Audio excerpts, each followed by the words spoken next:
தமிழக அரசியலில் இடைத்தேர்தல் குறித்த எதிர்பார்ப்பு அதிகரித்து வருகிறது. தற்போது காலியாக உள்ள சட்டமன்ற தொகுதிகளுக்கு விரைவில் தேர்தல் நடைபெறலாம் என்ற தகவல் வெளியாகி வரும் நிலையில் இந்த இடைத்தேர்தலை மையமாக வைத்து திமுக மற்றும் தமிழக வெற்றிக் கழகம் ஆகிய இரு கட்சிகளும் தங்களது அரசியல் வியூகங்களை வகுத்து வருவதாக தகவல் வெளியாகியுள்ளது. 2026 சட்டப்பேரவை தேர்தலில் எதிர்பாராத வெற்றியை பெற்று தமிழக வெற்றிக் கழகம் ஆட்சியை அமைத்தது.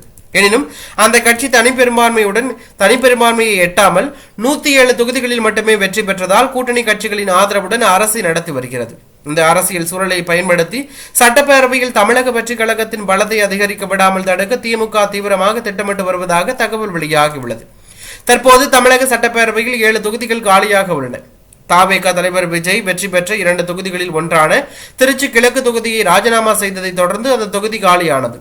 இத்துடன் அதிமுகவை சேர்ந்த 6 எம்எல்ஏக்கள் தங்களது பதவியை ராஜினாமா செய்து பின்னர் தமிழக வெற்றிக் கழகத்தில் இணைந்ததால் மேலும் 6 தொகுதிகள் காலியாக இருக்கின்றன.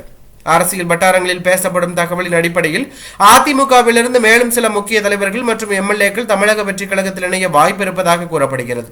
அது நடந்தால் காலியாகும் தொகுதிகளின் எண்ணிக்கை மேலும் அதிகரித்து 10க்கும் மேற்பட்ட இடங்களில் இடைத்தேர்தல் நடைபெறக்கூடிய சூழல் உருவாகலாம் என்ற கணிப்பு முன்வைக்கப்பட்டுள்ளது.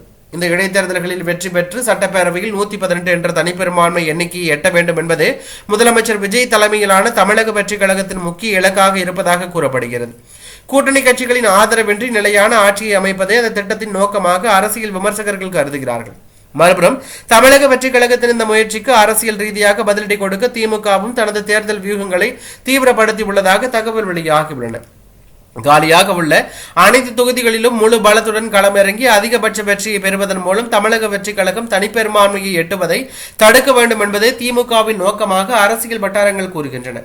மேலும் தமிழக வெற்றிக் கழக கூட்டணியில் உள்ள கட்சிகளுக்குள் உருவாகக்கூடிய அதிருப்தி மற்றும் அரசியல் மாற்றங்களை பயன்படுத்தி சட்டப்பேரவையில் தனது பலத்தை உயர்த்தும் முயற்சியிலும் திமுக கவனம் செலுத்தி வருவதாகவும் தகவல் வெளியாகியுள்ளது.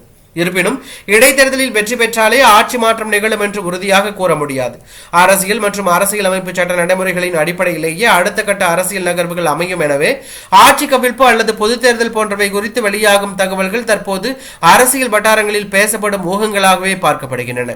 இந்த நிலையில் இடைத்தேர்தல் எப்போது அறிவிக்கப்படும், எந்தெந்த தொகுதிகளில் நடைபெறும், அதில் அரசியல் கட்சிகள் எவ்வாறு களமிறங்கும் என்பது குறித்து அரசியல் கட்சிகள் தீவிர ஆலோசனையில் ஈடுபட்டுள்ளதாக கூறப்படுகிறது.